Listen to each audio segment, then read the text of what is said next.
Assalamualaikum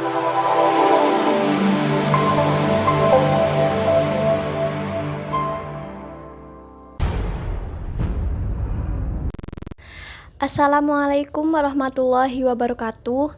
Saya Farah Sayu Adhilah dari kelompok 6 beserta 4 teman saya. Perkenalkan, nama saya Tria Puji Lestari dengan NIM 204420046. Perkenalkan, nama saya Tiara Fitrianisa dengan NIM 204220042. Perkenalkan, nama saya Yuni Nur Aini, NIM 2024200. Kami akan menjelaskan materi tentang behavior therapy. Yuk simak pembahasannya. Nah, yang pertama yaitu teori behavior therapy. Apa sih teori behavior therapy? Yaitu terapi perilaku. Behavior therapy adalah pengobatan yang bertujuan untuk mengubah perilaku negatif yang dapat membahayakan pasien serta menangani pikiran dan perasaan yang menyebabkan perilaku yang membahayakan diri sendiri. Terapi perilaku mencakup spektrum teknik modifikasi perilaku yang diterapkan sebagai terapi, seperti pengkondisian operan, terapi keengganan, kepunahan, desensitasi, dan pemodelan. Terapi perilaku menggabungkan penilaian, evaluasi, dan pengobatan, dan telah berhasil digunakan dengan berbagai populasi, misalnya orang dewasa, anak-anak, remaja, dalam pengaturan yang beragam, misalnya dalam rumah sakit, fasilitas psikiater, pusat kesehatan mental, dan sekolah. Terapi perilaku telah digunakan untuk menangani berbagai masalah, misalnya depresi, kecanduan, kecemasan, kesulitan keterampilan sosial, masalah interpersonal, keterampilan akademis. Dan terapis perilaku merasa nyaman menangani berbagai perilaku manusia. Terapi perilaku memiliki pengertian yang paling luas karena metodenya berfokus pada perilaku, bukan pada pikiran dan perasaan, yang mungkin menyebabkannya.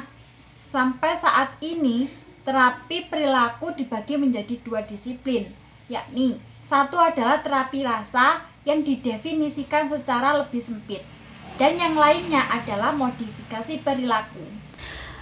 Terlepas dari kesulitan dalam mencapai definisi yang diterima secara umum, secara terapi perilaku, setidaknya ada 4 model utama dalam terapi perilaku yang dapat diidentifikasi. Yang pertama, analisis perilaku terapan. Yang kedua, model mediasi neo-behavioristik. Yang ketiga, teori belajar sosial.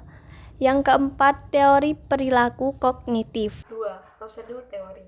Secara alami, terapi perilaku didasarkan pada bukti empiris atau berdasarkan data konseptual, fokus pada lingkungan dan konteks, fungsional, tertarik pada efek atau konsekuensi dari suatu perilaku, dapat diprediksi secara statistik, dan berfokus pada hubungan antara rangsangan dan efek.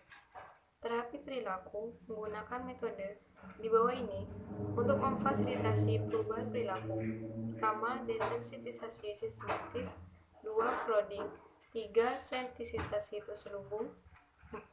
Pencegahan, paparan, dan respon. Kelima, manajemen kontingensi. Keenam, pelatihan pembalikan kebiasaan. Proses dalam teori behavior terapi. Pertama, melakukan kontak terapi. Kedua, menilai masalah personal dan situasi. Ketiga, mempersiapkan klien untuk melakukan terapi. Yang keempat, mengimplementasikan program-program terapi. Yang kelima, mengevaluasi kemajuan terapi. Dan yang keenam, mempersiapkan klien mengikuti terapi. Saya akan menjelaskan teori yang ketiga, yaitu penerapan teori. Ivey 1987 menjelaskan bahwa dalam pendekatan behavior, hal yang penting untuk mengawali konseling adalah mengembangkan kehangatan, empati, dan hubungan suportif. Corey 2005 menjelaskan bahwa proses konseling yang terbangun dalam pendekatan behavioristik terdiri dari 4 hal, yaitu yang pertama, tujuan terapis diarahkan pada memformulasikan tujuan secara spesifik, jelas, konkret, dimengerti, dan diterima oleh klien dan konselor. Yang kedua, peran dan fungsi konselor atau terapis adalah mengembangkan keterampilan menyimpulkan, reflection, clarification, dan open-ended question. Yang ketiga, kesadaran klien dalam melakukan terapi dan partisipasi konselor ketika proses terapi berlangsung akan memberikan pengalaman positif pada klien dalam terapi. Yang keempat, memberikan kesempatan pada klien karena kerjasama dan harapan positif dari klien akan membuat hubungan terapis lebih efektif. Penerapan dalam studi kasus. Sinta datang ke pusat konseling untuk mengatasi kecemasan sosialnya. Ia sangat cemas tentang apa yang perlu dia katakan atau lakukan di depan orang, termasuk berbicara di depan umum dan situasi sosial sehari-harinya. Sinta memahami juga bahwa masalah ini mempengaruhi kehidupan sehari-harinya. Dia sangat tertekan dan takut sehingga ia menghindari situasi publik. Nah, cara menyelesaikannya adalah menyajikan masalah kecemasan sosial, mungkin mendapat manfaat dari terapi perilaku untuk mengobati masalah perilaku tertentu, fobia, gangguan panik, dan sebagainya. Terapi perilaku dirancang untuk membantu tim memahami bagaimana mengubah perilakunya terkait presentasi di kelas dapat mengurangi stresnya. Oleh karena itu, kecemasan tim ketika dia membuat presentasi harus dijelaskan dengan faktor penentu saat ini sebagai lawan dari penentu sejarah, yaitu pengalaman anak usia dini.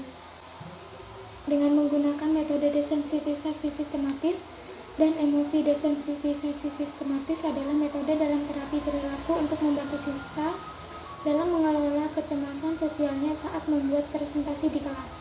Sebelum penerapan desensitisasi sistematis, konselor Sinta perlu mendemonstrasikan dan mengajari tim keterampilan relaksasi untuk menghilangkan ketakutan. Setelah Sinta terbiasa dengan keterampilan relaksasi, dia akan belajar menggunakannya untuk mengelola ketakutan secara hierarkis. Dengan desensitisasi sistematis, diharapkan Sinta belajar mengelola respons cemasnya selangkah demi selangkah dan pada akhirnya bisa menangani keseluruhan presentasi pada langkah terakhir dalam hierarki.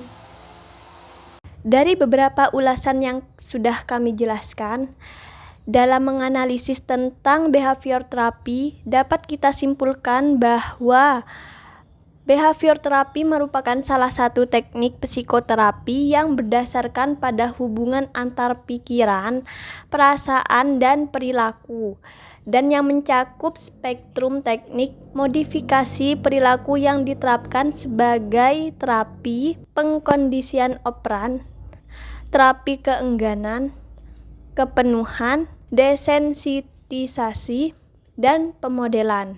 Terapi perilaku berfokus terutama pada perilaku langsung dan bertujuan untuk menghilangkan perilaku yang tidak diinginkan. Secara khusus, terapi perilaku dapat mengubah perilaku tetapi tidak mengubah perasaan. Terapi perilaku tidak mengubah perasaan. Terapi perilaku tidak memberikan wawasan atau penyebab masalah. Untuk meningkatkan wawasan dan emosi positif klien, konselor dapat memasukkan psikologi positif dalam konseling. Psikologi positif juga dapat meningkatkan kekuatan klien ketika mereka mengubah perilaku mereka. Sekian presentasi dari kelompok 6. Saya sebagai moderator apabila ada salah kata, mohon maaf yang sebesar-besarnya. Wassalamualaikum warahmatullahi wabarakatuh.